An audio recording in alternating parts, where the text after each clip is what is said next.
Welcome to another edition of WS 2005 here in TEW 2020, and it's time for the Granddaddy of them all, Starrcade 2005, live from a sold-out Houston Astrodome in Houston, Texas, as we got 50,000 people here, all packed in, ready for the biggest show of the year.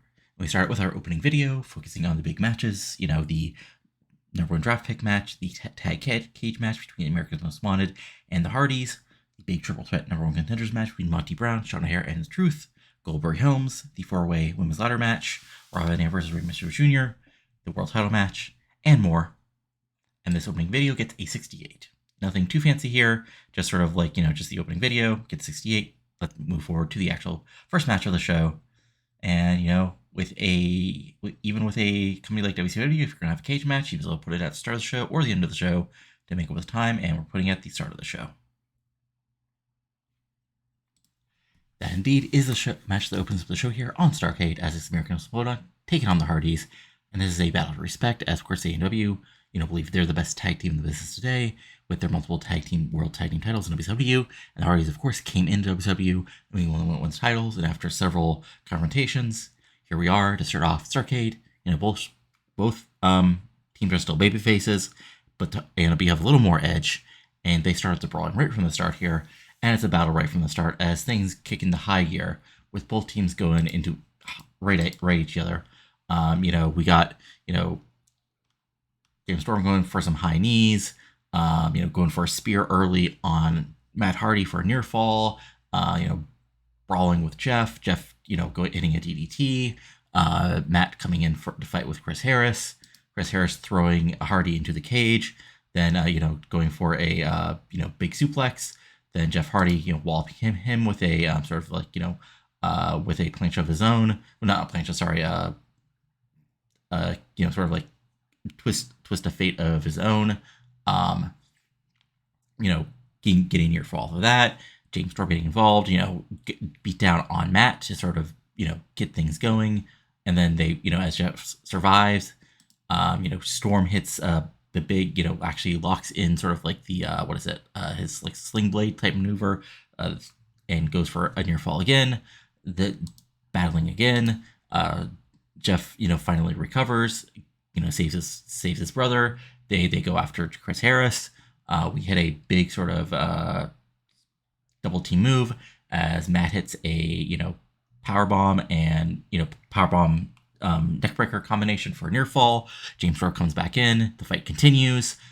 We get things like getting to heat up as Jeff gets thrown into the cage, and is stuck out.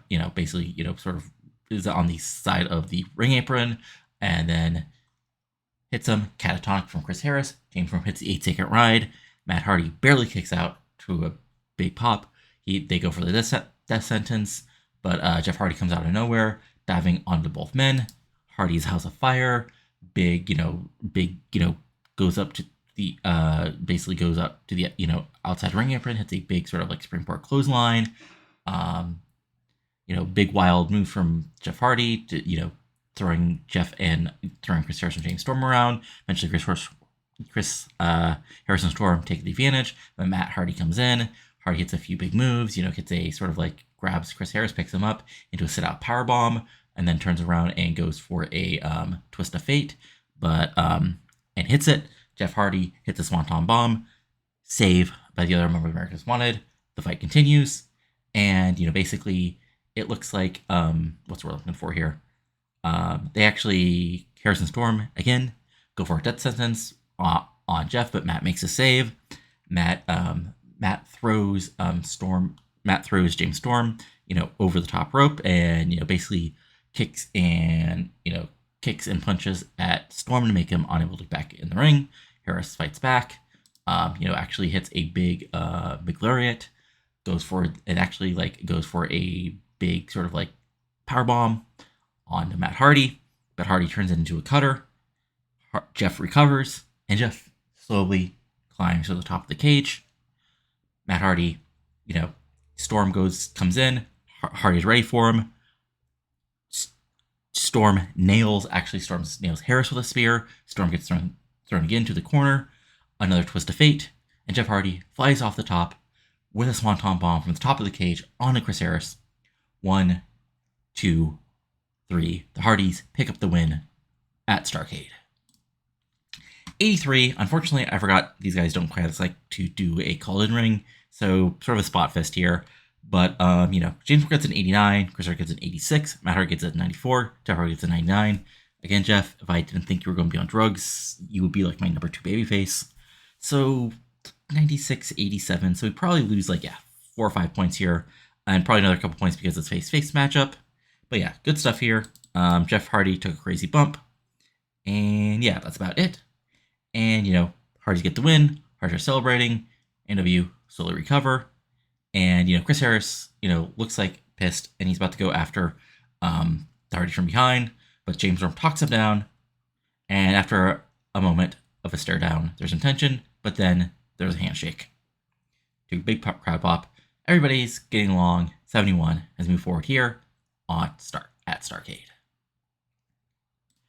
And next up is a very interesting sort of second match, as is a 10-woman elimination match, as a team of Fox and Friends of Angel Fox, women's tag team champions of the social scene, Nikki Radcliffe and Annie Vidal, and Slinky Cartier and All That Ellis Alexander, team up to take on Captive War, which is Captivation of Lizzie Dumas, Lexi James, and their newest member Desiree Dawkins, along with Allie Danger and Lucina Busick. This was basically built up very quickly on the last week before the pay-per-view, as at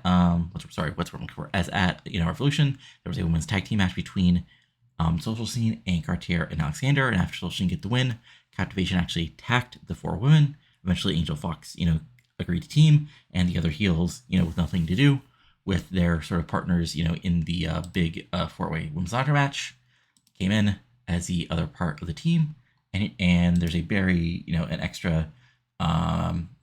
extra stipulation added here by WCW Revolution GM Teddy Long, as the survivors of the match get a women's title match in the future. So, we start out, and this match is fast and furious right from the start. Basically, the Captivation sort of attack Ellis Alexander, seeing her as the weak link. She fights off, but she gets hit with several big moves in a row, ending with Lizzie Dumas hitting the moonsault on Alexander in the early minutes to make the faces at a disadvantage. But, as things sort of break down again, this is a, elimination match, so things are a little wild.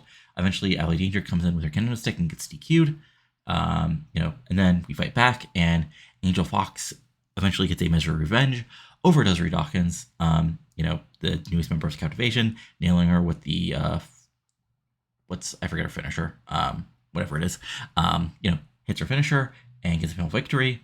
But then we see Busick comes in and sort of on a mission, back and forth. We get, the Captivation, but then eventually Busick comes in, locks one half of the tag team champions, Annie Vidal, in a submission hold, and she has to submit.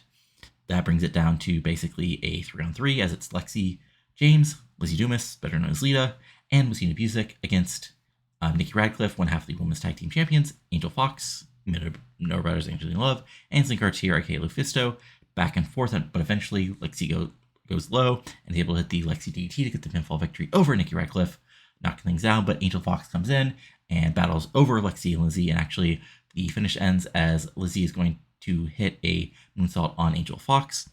Angel Fox gets her knees up. Lexi comes in. He drills her with her finisher. She drills her with her finisher. Angel Fox gets the win. And then, Cartier gets tagged in. Lizzie Dumas, does her best, but gets nailed with the Slice Duvet. 1, 2, 3. And then Busick comes in and actually looks strong. 2-on-1, but the Bayfaces get the big win here. Aligning Busick with a Slice Duvet, and then a finisher from Angel Fox. And then Cartier hitting another big splash to get the pinfall victory here and win the match overall. So yeah, nothing too fancy here, just a perfectly solid 10-women's tag to set up things for the future and get the big win for the babyfaces here. And overall, this gets a 64, 11 minutes total, which is why I didn't do much beyond the finishes here, because this is a very old school Survivor Series match where everybody comes in, hit their spots, get their finishes, and gets out. Nikki Radcliffe gets a 58, Annie Vidal gets a 60, Angel Fox gets a 68, Liz Alexander gets a 53, Slinky Cartier gets a 74, Busick gets a 68, Danger gets a 51, Dawkins gets a 53, Lexi James gets a 57, Lee Jones gets a 64, and yeah, nothing else too fancy here. Just, pretty straightforward match. Let me see, was there anything that really hurt it? I'm just interested. Probably just the time of the match. Yeah, this was also our, what's our run here? This is also our storytelling match. But yeah, big win as Celine Cartier and Angel Fox get a big win here on Starrcade.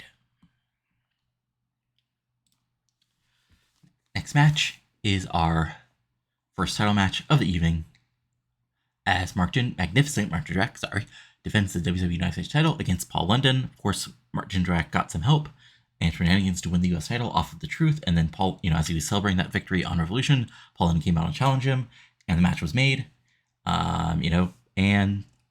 This is the exact match you would sort of think from these two. Paul London comes in House of Fire. Actually, it's a big plancha onto Jindrak as he's coming out with the US Championship. That starts a brawl. Eventually, Jindrak uses some heel shenanigans to take advantage. Slowly works over London's back and neck.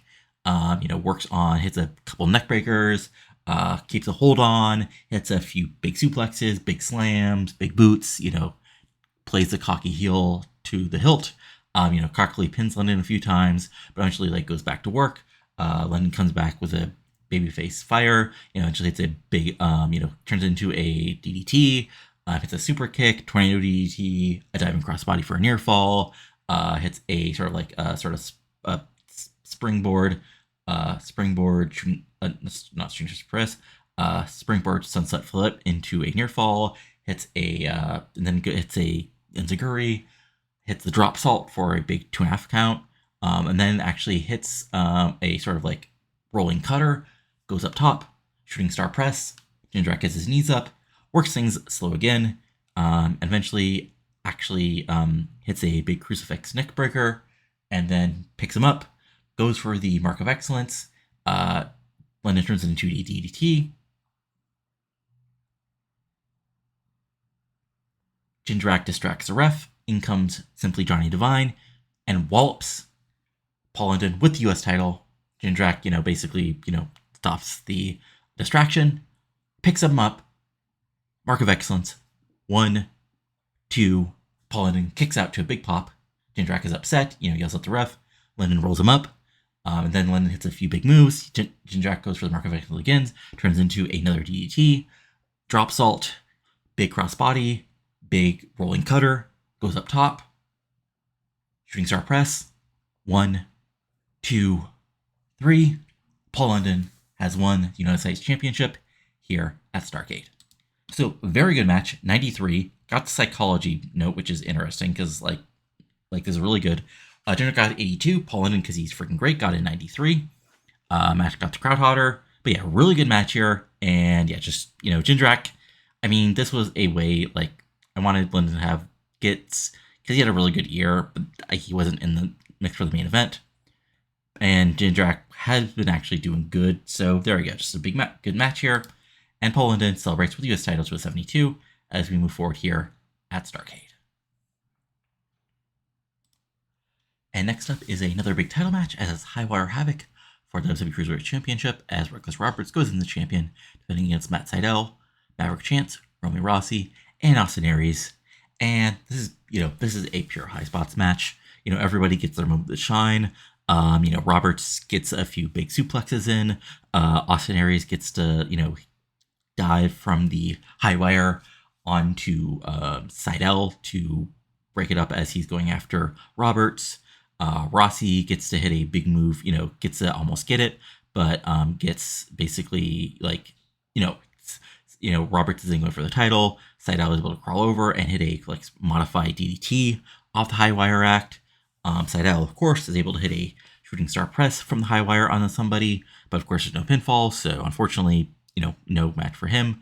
Back and forth, and actually what happens here is it looks like Roberts is actually going to win the match and retain the title somehow again, but Austin Aries, basically sick of, being the second best him, actually knocks him off the Highwire. They both basically, are down and out. We're out of the ring. Rossi comes in as, we also had a Cookie Tracy cat fight, because of course we did. Rossi looks like he's going to get the win, but Sydal flies off, Maverick Chance flies off with a Rana from the Highwire onto Rossi. And then, Sydal comes in, Chance avoids it, and Chance climbs with a Highwire, grabs the belt, and is your new WCW Cruiserweight champion here at Starrcade. So, solid match, 69, nice. 10 minutes, it's a high spots match. Rossi gets a 56, Sydal gets a 68, Chance gets a 59, Roberts gets 65, Aries gets a 59. Rossi and Cookie are an awkward pairing, which is unfortunate for them. And Rossi's gimmick is Steal, which is something I already knew. But, crap happens. What can you do? But yeah, solid match here. Again, it's a cruiserweight match, and these guys are various degrees of over. But it is what it is. Like, good stuff. And post-match, Maverick celebrates with the title with 37. Again, he came in, he got the hot debut, and now he gets to win the title. We'll see how he actually does as the champion. Next up is one of our first big singles matches of the night, as Kanan takes on Alex Wright. Of course, Alex Wright turned on his longtime partner, Tavares Jr., and his friend Tajiri, and has been wiped out sort of a path, just a complete domination over those two men, unfortunately for them. But then he called out Canyon, and Canyon answered, basically, saying, he followed that path before, and he's going to prove to Wright that at Starrcade it's the wrong path to take. Wright's cocky. Canyon comes in as a former world champion, and let's see how it goes here. And, it's a back and forth match right from the start. Wright is a, solid technical wrestler, Das Wunderbar, trying to work for that single arm DDT or the STF. But Canyon at the same time is also working. So we got lots of neck related holds. Fighting, Canyon takes the early advantage, actually hits a big Samoan drop, followed by an electric chair facebuster, hits a super kick, and actually goes for the flatliner early, but Wright blocks it, turns it almost into an STF, but he has to turn it into an Indian Deathlock instead. He leans back for a crossface, but can get to the ropes. Canyon fights back, some brawling, match builds to the outside, and takes advantage, throws Wright into the crowd. Wright actually is able to actually grab a fan's drink and toss it at Canyon, take advantage. Wright tosses Canyon back in, throws him in, hits a big gut wrench suplex, a butterfly suplex, and then tries to lock in the STF. But again, Canyon gets to the rope before he can fully lock it in. Wright again follows up, working on Canyon's neck, and he picks him up, but Canyon hits a jawbreaker, goes for the Canyon cutter. Wright pushes off, but then Canyon is ready for him. Hits a sort of modified blockbuster, not top rope, right from this, man to man. Goes for a fireman's carry, turns it into a neck breaker, lines him up, a little bit more brawling, actually nails a flatliner, hits a near fall off it, but Wright kicks out. He goes for the Canyon cutter, Wright blocks it and actually turns into a modified suplex. Wright works on the neck again and actually locks in the STF right in the middle of the ring, and Canyon slowly but surely makes his way and gets to the ropes barely before Wright can pull him back into the middle. Wright, gets yelled at the ref for blocking in, continuing the attack. Wright goes for the single arm DDT. Canyon blocks it. He pulls it up again, blocks it, pulls him up again one more time, blocks it, turns to a Northern Light suplex for a near fall. And then, basically, as he gets up, Canyon's ready for him. Boom! Canyon cutter out of nowhere. 1, 2, 3. Canyon beats Alex Wright here at Starrcade in front of 50,000 people at the Astrodome. So, really good match. Gets an 88. We got the psych bump, which I guess, I don't know. It's because it's a legendary event. There's higher, you need higher psych for it to be a really good match. Because these guys, I know I've called in-ring match and there hasn't been a psychology. Let me see if there's anything specific it says here. Psychology. There's stamina, but that's fine. Huh. Interesting. Okay, I guess maybe for pay-per-views like this, you need a higher, very weird. Anyway, just still a really good match here. 88 overall. Wright gets an 82. Canyon gets a 96. And booking-wise, so basically, I thought about giving the Wright the win here, but he's been good, but he hasn't stood out so much either in his promos or in his matches that I felt he really needs that main event push. So Canyon gets the win here, and we'll see what Wright does in 2006 in a world where, far past where he would have been, I think he was retired by this point in real life. And Canyon also, Canyon was, out of the company, I guess. Yeah. But yeah, interesting. And Canyon celebrates as, crowd pops as they, as the announcers put over this as a big win for him here at Starrcade. And next up is a very big match, as it's the triple threat number one contender match between Sean O'Haire, Monty Brown, and The Truth. Of course, Monty Brown was first given this match, first entered this match by WCW Revolution GM Teddy Long. Sean O'Haire was also entered the match by Eric Bischoff. Truth, after losing the US Nice title, basically wanted a shot at Starrcade, and instead of saying, Truth had to beat him, Sean O'Haire just said, told Bischoff to put Truth in the match. And there we go, triple threat match. And the winner gets is the top contender and a future title shot. It left a little bit vague because we don't know what show these guys will be on after the draft, starting tomorrow night on Nitro. And this is just a complete war right from the start. These are not three guys who like to go 60 minutes. These are three guys just throwing everything after each other right away. And it's a wild match as Monty goes wild early, going after Truth from the start, hitting him with a big exploder suplex, and then going for a big lariat on O'Haire, but O'Haire is ready for him, and the brawl is on. O'Haire actually knocks Monty out of the ring with a big lariat, and then O'Haire goes to work on Truth, picks him up early, hits him with a big boot, big knee, picks him up, and actually hits the big power slam and the lariat, goes for Widowmaker early. Monty Brown comes in. And then Truth comes in with his own hot fire stuff himself. Big brawling. Hits his sort of little, not spinner but his little not split. What's what I'm looking for here? Hits his a couple big moves here. Hits a sit out hip toss. Picks Monty Brown up. Actually hits him huge with a big German suplex, and then ends are great and knock him down. Goes off the ropes, hits him with the light detector.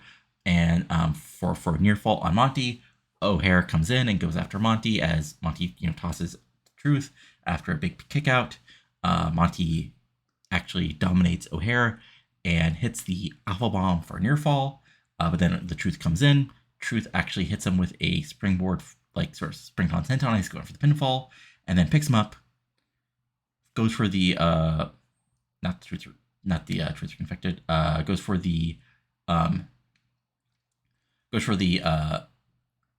consequence, but Monty turns it in, Monty blocks it, throws his Truth away, and then with O'Haire on the outside, picks him to the ropes, bounce, 1, 2, O'Haire pulls Monty out of the ring, they start brawling, Truth actually gets a toe pick on heel onto both men, back in the ring, O'Haire it's brawling outside, everybody getting involved, O'Haire has the distinct advantage, Truth dives at, Truth rushes Monty. Truth rushes O'Haire. He gets out of the way, runs into Monty. Both men are down. O'Haire tosses Monty in. Power slam, clothesline, picks him up. Widowmaker. 1, 2, 3. Sean O'Haire gets the big one here at Starrcade, and for the moment is the number one contender to the World Championship. So 76, a little disappointing. Truth was injured. Storyline wasn't that hot. Truth gets 76, I think mainly due to his injury. O'Haire gets an 82, Monty gets an 88. And, okay, so back booking stuff here. So the main problem here is that I had a owner's goal of keeping O'Haire a certain level of over. And because, he hasn't the best year, he actually dropped, within 1 or 2 points of that for the past 6 months. I didn't want to, get nailed for that. So I've had to keep O'Haire strong, including give him the win here. We'll see what we'll do with him. Maybe we'll get a style shot, maybe we won't. Maybe there'll be angles surrounding that, but we'll just have to see about that. As post-match, O'Haire celebrates to 70 as he wins over a big win for him in the Astrodome in front of 50,000 people, as he's now the number one contender to the WCW World Championship, whoever that may be, after Starrcade. The next match is all about Incensed Family Values, as Jack Evans takes on Eddie Guerrero. Eddie comes out, Viva Guerrero, massive heel response. Still some cheers because it's Eddie Guerrero and he's always getting a bit of a face pop. And then Jack Evans, of course, very, very, very popular among, the younger women. This is not a game related thing, it's just say, how do I explain this guy super over thing? And, they go all out. Evans comes out and Eddie comes out and just starts fighting with him, just trying to teach him a lesson and just throws him all around the ringside area, pits him to the ringside barrier, beats the crap out of him, tosses him in, hits a big, like, sort of like, that one power bomb you always see on WCW, hits that type of power bomb onto Evans, and then hits another one, goes for the pinball, but Evans kicks out to a big pop. So, Eddie continues to beat down, but as he picks him up for the Three Amigos, Evans blocks it, turns it into sort of like a twisting cutter, and then Evans, hits a couple springboards, a couple of big drop kicks, rolling cutters, flying around, tosses Eddie to the outside, hits a big springboard plancha, does a Jeff Hardy style ring apron run, turning into a DDT on the floor, tosses Eddie in, hits a big 450 splash for a near fall, but Eddie kicks out, and then he picks him up, Eddie goes low, and he takes advantage and starts to work on his back and neck, locking in the lasso from El Paso in the middle of the ring. Jack Evans slowly but surely gets to the ropes. Evans, Eddie plays heel, beating him down, picks him up, Three Amigos, and then picks him up, Blue Thunder Bomb, 1, 2, big kick out from Evans. Eddie completes the beatdown, but as he picks him up, small package from Evans, and then, Evans rolls through, hits a big SI moonsault, hits a springboard blockbuster for a near fall, goes up top, double jump moonsault for again another near fall, but again he goes up top for a modified shooting star press, but Eddie gets his knees up, picks him up, brainbuster, and then locks up, goes up top, frog splash. Jack Evans barely gets out of the way. Ref counts to 10. Both men slowly get up. Eddie rushes Evans. Jack gets out of the way, rolls him to rolling reverse cradle. 1, 2, near fall. But then Evans hits a big cutter, goes up top, and hits a spring brew corkscrew moonsault, otherwise known as Sutton 1-on-1. 1, 2, no. Eddie gets his foot on the ropes. Crowd is shocked. Jack is shocked. And as he's talking to the ref, Eddie comes from behind. Low blow. Small package. 1, 2, no. And then, Eddie is incensed, goes for the beatdown, sends him to the outside, actually goes for a brainbuster, hits the Three Amigos on the outside, tosses Evans in, goes for the brainbuster, but Evans slots at the apex, slides out of it, and turns it into a bridging backslide. 1, 2, 3. Jack Evans defeats Eddie Guerrero here at Starrcade in the biggest win of his career. And you know what? This was a hell of a match. 90-8. Evan gets a 93. Eddie gets an 86. Great match. And yeah, I was going to give a big win to somebody here on the show, and that is Jack Evans. Eddie actually was happy doing the job. I guess that's just how over Jack is. But yeah, huge win. Great freaking match. And again, this is 2 years straight that he has put over a possible feature star. Again, if Evans, there's a world where Jack Evans is one of my top 8 faces in 2007, 2008. Insane. But yeah, Evans celebrates to 72. Crowd pops. And, a momentous career moment, the biggest moment of this young man's career.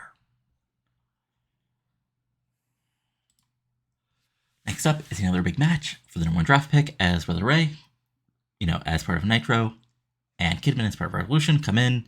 Kidman, Brother Ray was, after getting several impressive wins, Bischoff offered him the spot here, and Kidman, was then basically offered the spot to not get involved in tag team turmoil, as in get involved as make Booker and Shelton lose. So here we are, Brother Ray Kidman, and so there's been a little bit back and forth. But this is in some ways more about pride than about the draft pick for both men, as Brother Ray, after barely losing the WCW World Championship triple threat at Bound for Glory, wants to prove he's a top player. And of course, Kidman had several big wins here at, throughout the year, including being the world champion. And he wants to still prove he's one of the top players in the company. And it's a back and forth match right from the start. Brother Ray is doing his power and speed, not power and speed, but power and big moves right from the start, throwing Kidman around. But Kidman uses his speed to take advantage. Ironically, he's been mostly kind of a larger heel and feuding with guys like Ray Jr. or AJ Styles. But now he gets to play the underdog heel using some quick tactics. Drop to the knee, going after Brother Ray's back, and his neck with big quick moves, but Brother Ray tosses him around. But Brother Ray actually hits a big lariat, hits the diving shoulder block, and actually goes early for the Brother Ray bomb, but Kidman goes low, hits the jawbreaker. Brother Ray goes out. Kidman actually hits a tope con hilo, and tosses back in Brother Ray, picks him up for a picks him up, but hits a modified cutter for a near fall. Continues on the beatdown, locking in a modified submission, but Brother Ray breaks out of it. Kidman goes for the Kid Crusher. Brother Ray pushes them off, goes back on offense. Big lariat, power slam, gorilla press slam on Kidman. April Hunter tries to get up top and get involved. Brother Ray pushes her off, but that's enough for Kidman to come behind, hit a low blow and a cradle for a near fall. Kidman then hits a DDT for another near fall.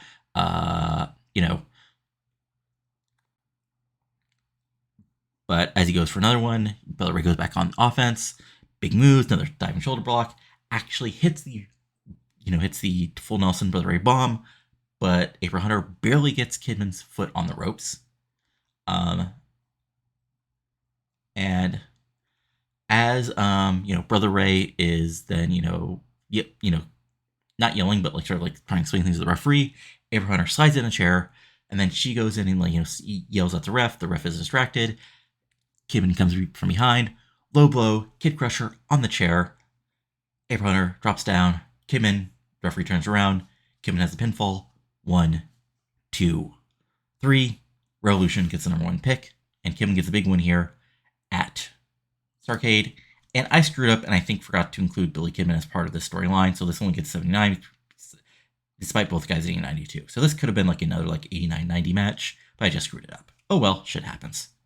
And Kidman celebrates to a 73. Again, solid match, and I wanted to put that through in the actual show, but unfortunately, I still have to book things correctly, and sometimes that does not happen.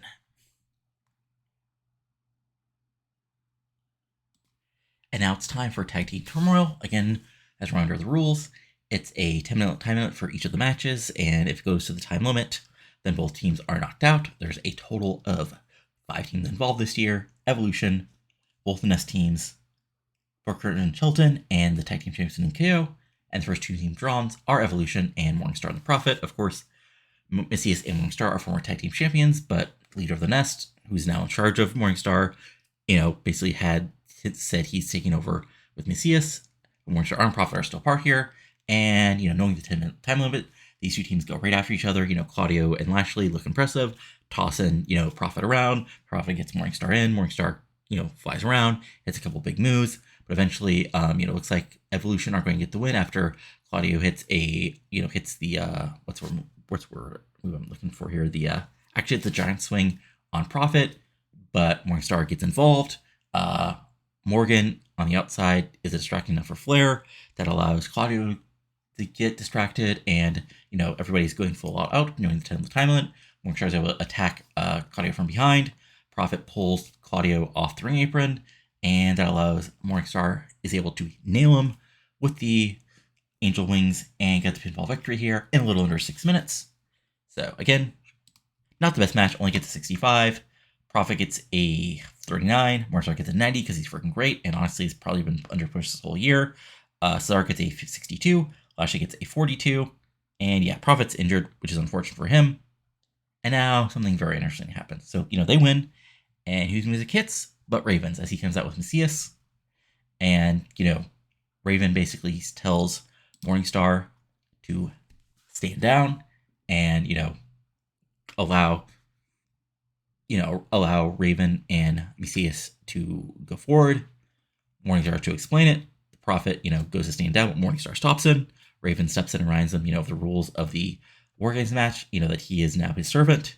And after a moment, Morningstar has his back to the rest of the Nest and turns around and boom, fireball to Raven, hits Mesias with a running knee, then rolls out of the ring and heads to the back. And Prophet is confused. Raven is down, and Mesias is at least a little bit, not confused, but a little bit not what's what I'm looking for here. A little bit, has stars in his eyes, and then Booker and Shelton's music hits because basically looks like Morningstar just forfeited. and the next match is on.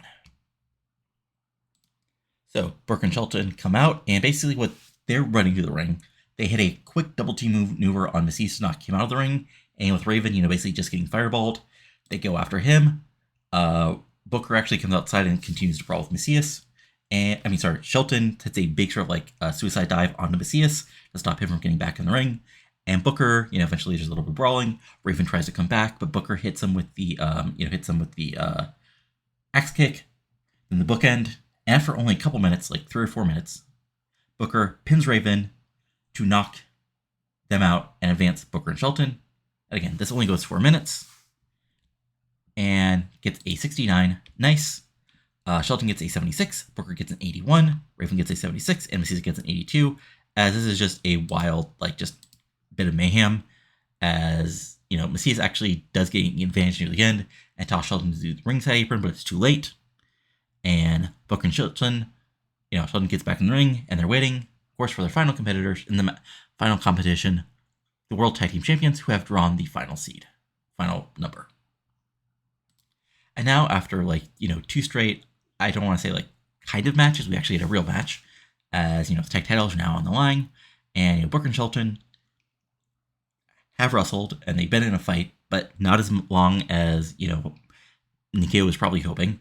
So, but Ninkyo are at the advantage. They rush Booker T and Shelton. We had a quick little segment between Shelton, Benjamin, and Kaz, as Benjamin avoids his kick. Shelton Benjamin hits him with a couple big suplexes. Kaz comes back with some brawling. Eventually, Yang comes in with a sort of springboard drop kick, double team maneuvers. Kaz goes for the kick of death, but Shelton gets under it, traps him, actually nails him with the DDT, ties in Booker T. Booker T, comes in House of Fire, but eventually double team maneuvers again, and some distraction from Stacy Keibler, which gets Charmel to come in and a quick cat fight, because of course there is. But eventually Kaz,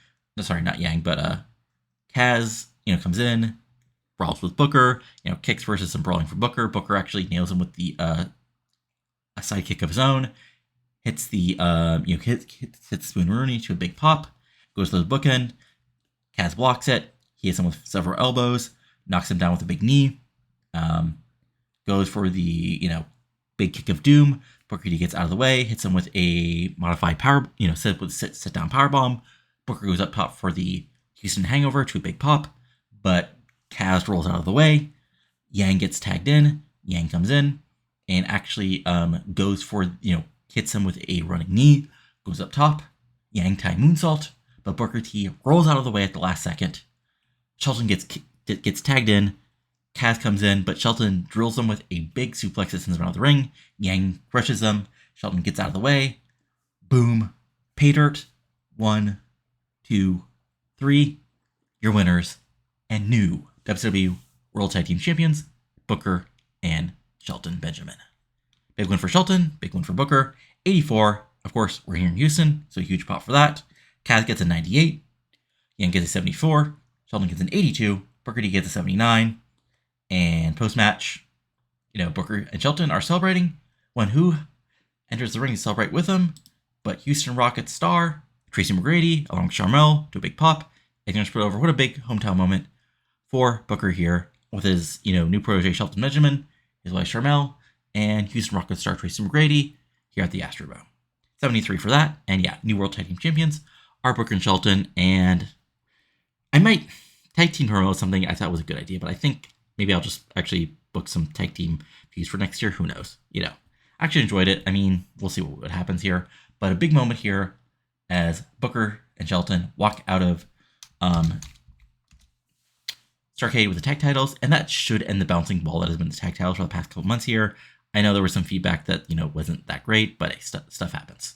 I wanted to get this point and everything else. I wanted to set the cage match, so I know I needed the belts back on Ninkyo, but I didn't want them to basically actually just cleanly defeat the Hardys and AMW, basically make them losers fighting in a cage match.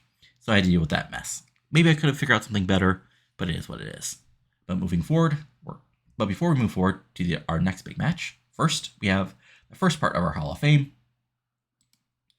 as we basically get a video package on the history of Texas wrestling, some world class footage,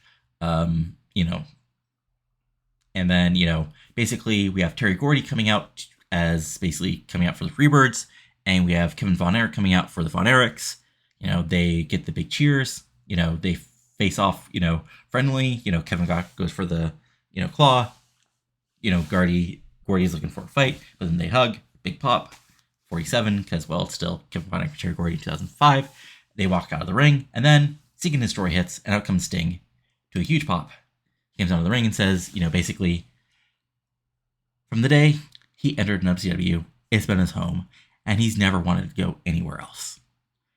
He's been offered big money and all sort of things to walk away, but this has always been his home.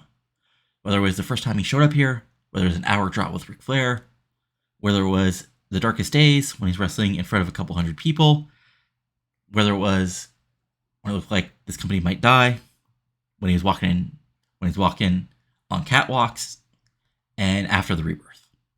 He's always been proud to be a member of WCW, and this isn't goodbye, but this is you'll never know what's in store when it comes to the singer, because it's always showtime.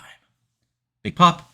And yeah, so I know in real life Sting's still wrestling, but also in real life he was not a regular wrestler, for a while there. This isn't a full retirement for Sting. His stats are still okay, if I remember right. He hasn't hit time decline. I'll have to double check that. But he's in the Hall of Fame, but as we all know in wrestling, that does not mean you stop wrestling. But he's never going to be a full-time guy again, just like with Flair. But, it's still Sting and Flair there, so we have name value. So who knows what might happen with them. But yeah, there's a Hall of Fame. I'll enter all those guys in after the show, but it is what it is. As we move forward to our rest of our big matches here at Starrcade 2005 from the Astrodome. And next up is a very hot feud that's been building over the past month or so, as of course Anderson was the television champion, and got some challenges from the rest of the chosen few, like Jindrak and Simply Johnny Divine, which led him to helping out Sean O'Haire when he was feuding with Jeff Jarrett, and eventually Anderson then going after Jeff Jarrett, which of course led to interference, which led him dropping the TV title to Jamie Noble on the last Revolution before Starrcade. And now with a little bit of extra vigor, Kid Anderson is here to prove that you sometimes need to be an a-hole to kick some ass, as he comes in ready to fight with Jeff Jarrett. And I forgot to put up the actual result here. Sorry. I was going to mess up that at least once. But yeah, anyway, as we continue on, this is just a quick, brawling, battling move right from the start. This is just a fight. This is not going to be a high work rate match, even though it might be a very good match, as Anderson just goes after Jarrett right from the start, throwing him around, hitting him with, big brawling moves, knocking him down, hitting a big face wash on him, and then, kicking a hole and kicking him a hole and walking it dry, going for a big knee lift, and picking up for the big rolling forward slam, but Jarrett goes, scratches the eyes, and then takes back the advantage, going after his knees, brawling, taking him down, walking off figure four in the middle of the ring to a big heel pop. Anderson breaks it up. Anderson fights back, but then Jarrett goes low, knee breaker, locks in a standing figure four. Anderson fights it off, but his knees is affected. Jarrett, like a shark to seeing blood, goes after it, hits another couple of big moves, actually locks in a sleeper hold, but Anderson powers out of it, including a big Samoan drop, picks him up, goes for the forward roll slam, but again Jarrett turns into a DDT. He actually nails him with the swing neck breaker, goes for the figure four again. Anderson turns into a cradle. Anderson with House of Fire goes for the mic check, but Jarrett blocks it. He picks him up again into the goes for the mic check, but as he's picking him up, Jarrett adjusts things so the ref knocks down. Anderson and Jarrett fight. Anderson gets tosses Jarrett. Jarrett blocks a hold. Anderson gets tossed into the outside of the ring. As he's coming back in, Jarrett rolls out, grabs the guitar, and Anderson's coming in. Boom. Guitar shot. Ref recovers. Stroke. 1, 2, 3. Jeff Jarrett gets the victory here at Starrcade. It's a 90. 90 overall. Jarrett gets a 94. Anderson gets 78. Again, he's almost there. Sort of break through the main event, but not quite. And, hasn't been the best year for Jarrett, like as far as wins on pay-per-views. So you're giving him a big Starrcade win. Right, everybody, he is actually still one of our top heels, shockingly.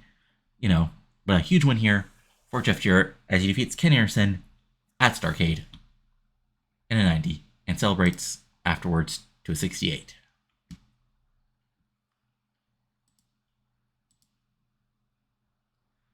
Next up is a huge match, as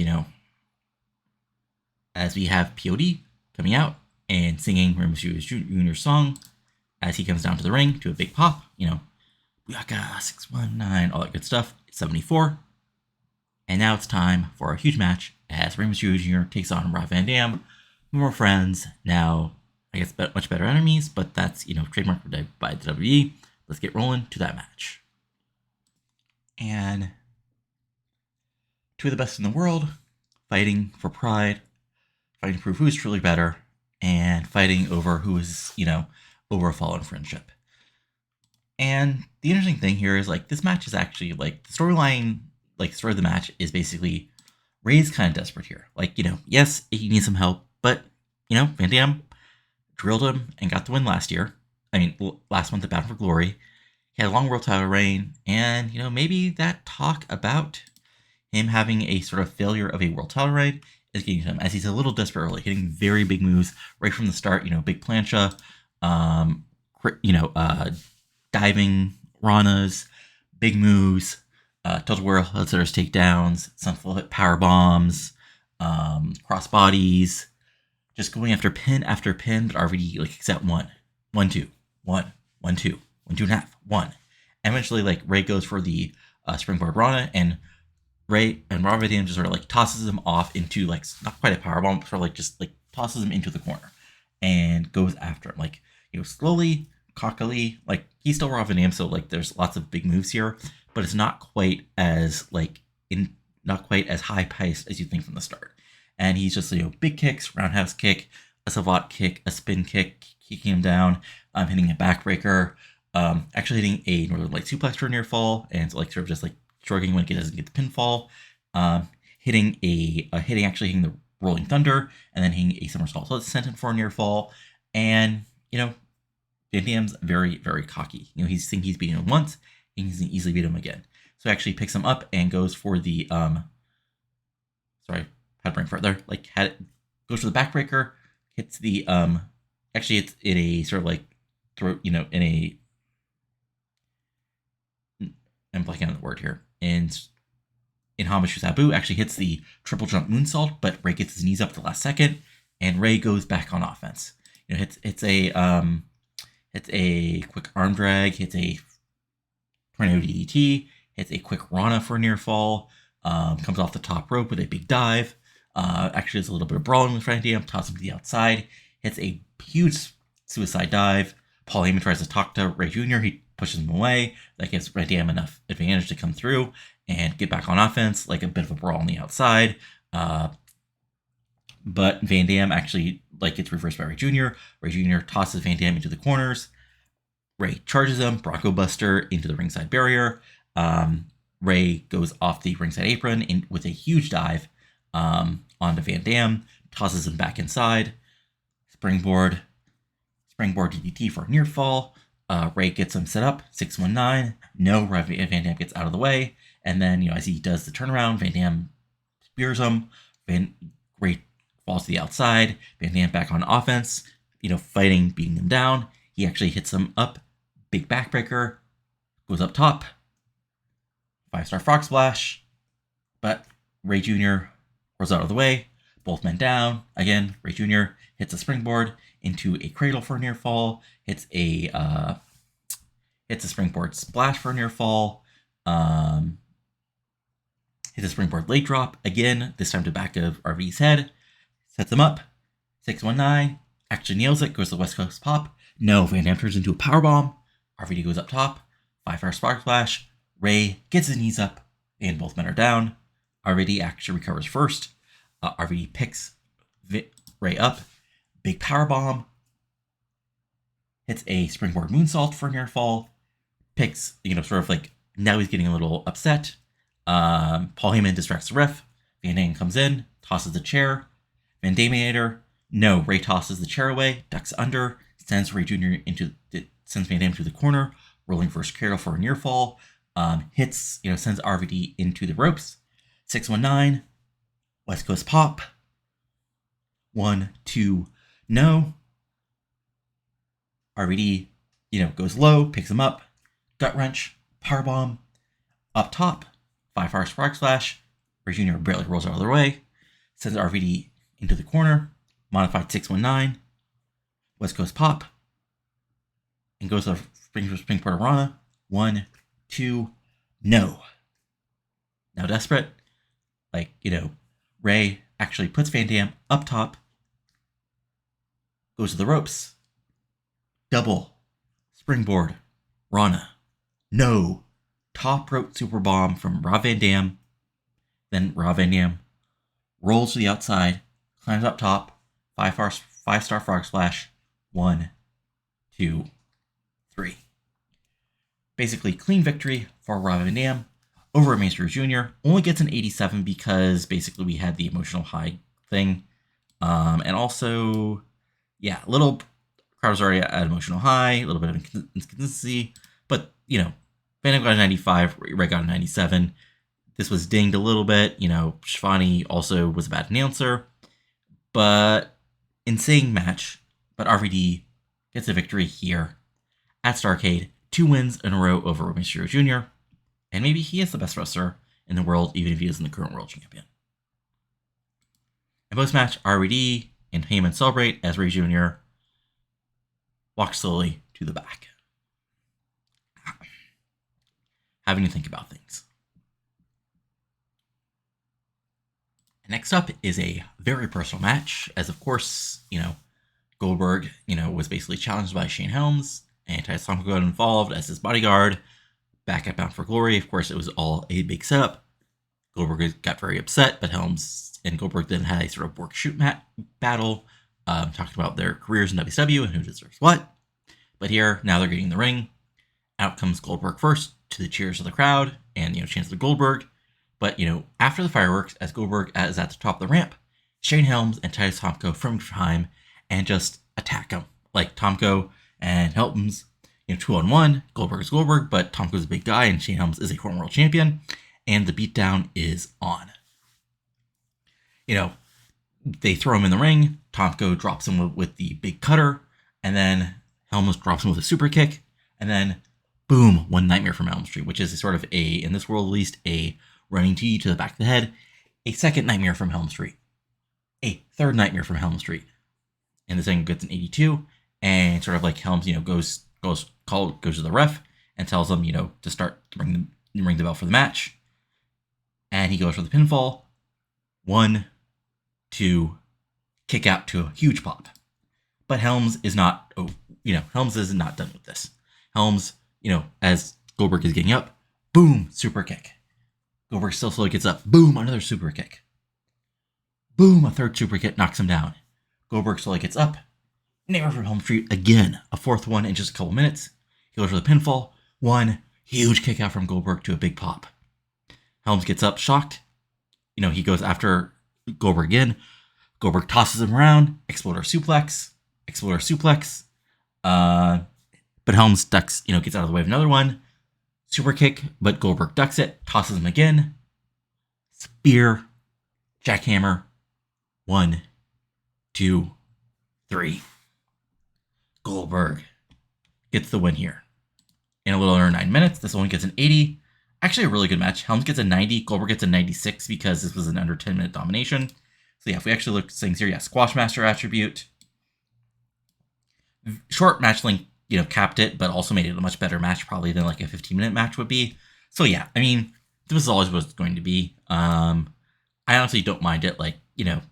Helms doesn't really lose anything because Goldberg is Goldberg, and Goldberg gets a big win here over a former world champion, and a dominant win here at Starrcade. And post-match, Goldberg celebrates to a 69. Nice.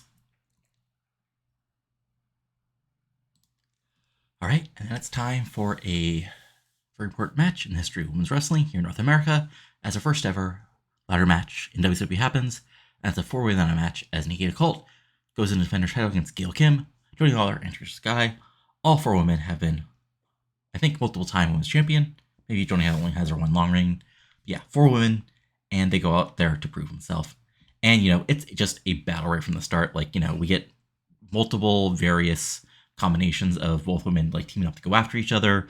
Laurer hitting a big boot, and then Tricia, tossing Kalt onto a ladder into a ladder that's in the corner. Gail Kim hitting a couple big moves, hitting a rope-baited her Karana onto a ladder, hitting a couple DDT versions, going for hitting a big spear onto Nikita Kalt.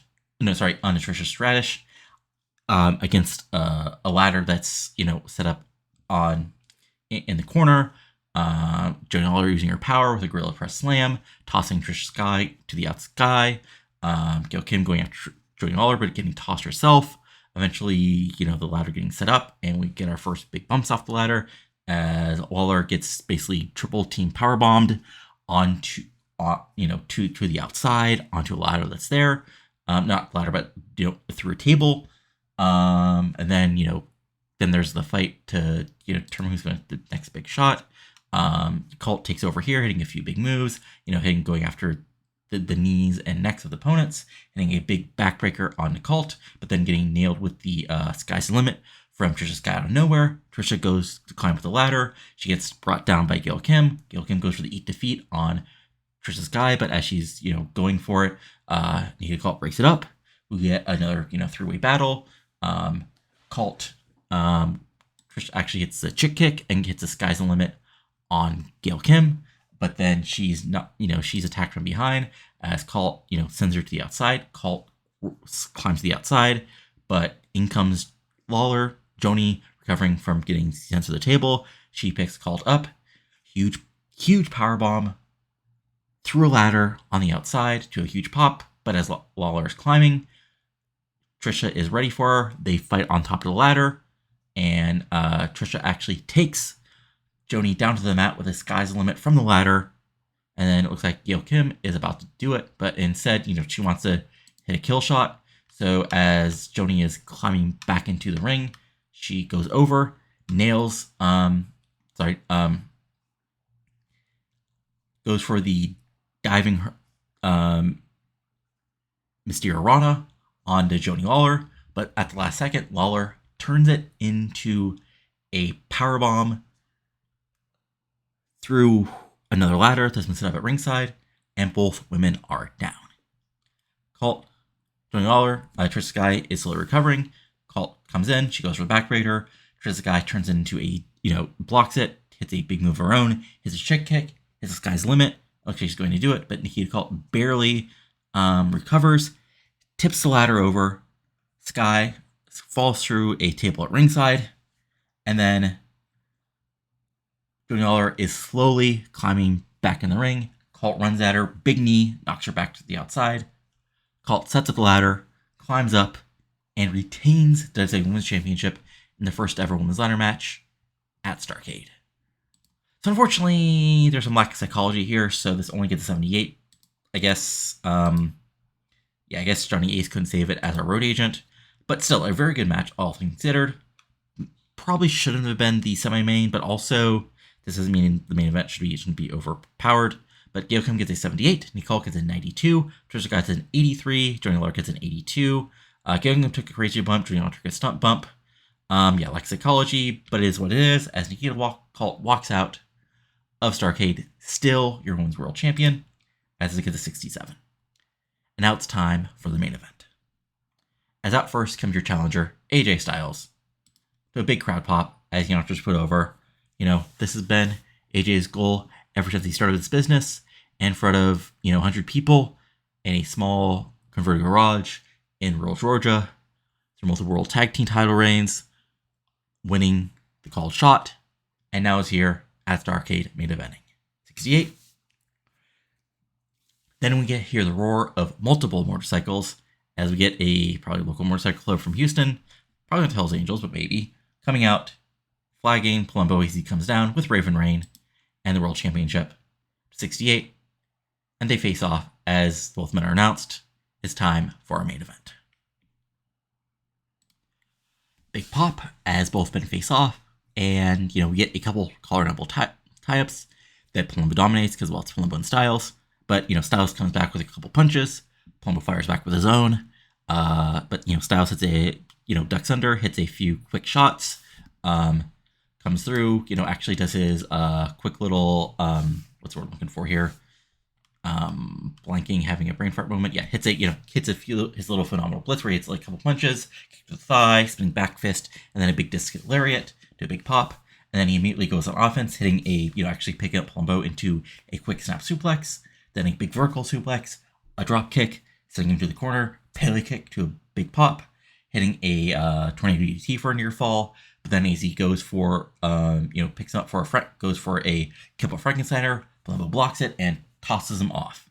And then the match slows down as Palumbo takes over, just slowly working Styles over his neck, his back, as, Raven Reine's at ringside cheering him on, tossing him around, hitting a big running elbow, a running big boot, picks him up for a big slam, belly-to-belly suplex for a near fall, and, as the crowd boos, he slows things down, picks him up, slaps him around, saying, this is his ring, this is his revolution, this is his title. Styles fights back. He actually hits a, big lariat, and he actually goes for a big diving shoulder block, but Styles gets out of the way. Styles back on offense. Tosses, Palumbo rushes him. He goes to the outside. Big dive. Actually, he hits a big moonsault to the DDT to the outside to a huge pop. Goes on offense. But tosses Palumbo back in. Goes for the diving. Hits a springboard senton for near fall. But then actually hits a big spear. And then actually goes in and walks in the calf crusher, calf slicer, whatever you want to call it. But Palumbo powers up, tosses Styles away, and goes back on offense. Big slams, big power moves, press slam, big boot, DDT, just tossing Styles around, but Styles fights back, getting a few shots in. Palumbo actually goes for a running powerbomb, but Styles gets out of it, sending him to the corner, rolling for his cradle, actually almost rolling into a Styles clash, but Palumbo picks him up, electric chair chop to a big, huge pop, and then he picks Styles up, exploder suplex, running big boot, big lariat, and then he picks him up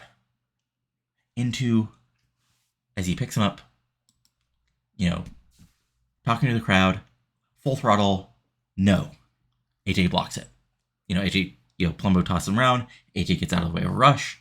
AJ back on offense. Hits a moonsault DDT in the middle of the ring. Goes to the outside. Phenomenal forearm.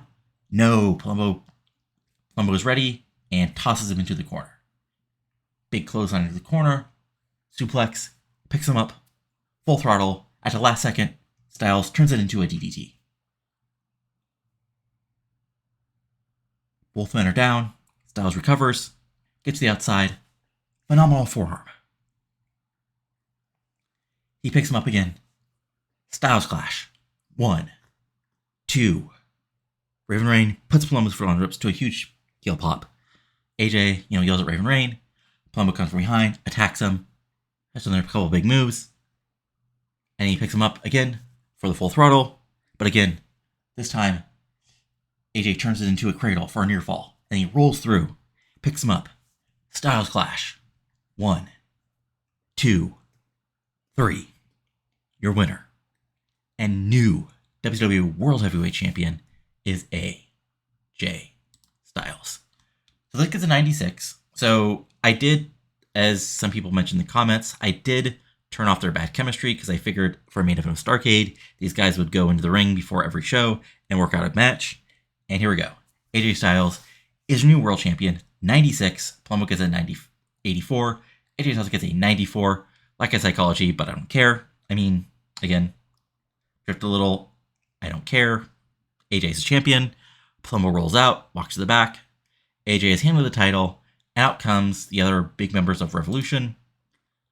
your new World Tag Team Booker and Shelton, your new U.S. Champion Paul London. Some of the Ravies come out and celebrate, and the show ends as the announcers put over at the beginning of a new era in World Championship Wrestling, the beginning of the AJ Styles era, and the show overall gets us a 99. Okay, great freaking show. Helped by the extra money, the celebrity, all that stuff. But okay. So first, Palumbo. Thanks for having no problems putting over. Eddie, thanks for putting over Jack Evans. And who's the last guy? Honestly, Ray Jr., thanks for having no problem doing some drops. All right, so that's the show. I'm going to there'll be a cut here because I'll be jumping, avoiding the year-end awards, spoiling those, and then I'll go over basically like the usual post pay-per-view stuff. So I'll be out with that in just a moment. Well, yeah, Palumbo seemed pleased, Eddie seemed pleased, and Ray seemed pleased. All right, as part of our post pay-per-view overview, let's start off with people who currently have no brand because they're the champions. So let's start with AJ Styles, who might have hit his pop cap, which I'm kind of worried about. I mean, he did beat Palumbo, so but yeah, I'm kind of worried 86 is a pop cap, which will sort of make some things interesting if I want to continue to push him if he is there. After that, Paul London is your new United States champion, as he's basically at an 84, 83, which is where he's been. So again, we'll see if that's his pop cap. For Booker T, after winning the World Tag titles, he's at an 89 because he's Booker T and he'll always be super over. Shelton actually is up fairly quickly. Like, yeah, when he signed, I think he was around 65. So yeah, he's been really quickly risen up here in WCW, up to 77, 70s. So yeah, he's quickly become that guy he's supposed to be. And yeah, Sting's here. He's still like super over. Like not quite super duper over because he's on TV every week, but he's still very solid. And yeah, then there's some other guys, but they don't really matter. Then if we look at Nitro, so Wright is actually, okay, honestly, a lot more over than I thought it was. I didn't, like, he had that great match with Canyon. I guess that was enough to get him over to 85, so he might actually be a main event guy now, despite losing. See, sometimes losing does get you over, guys.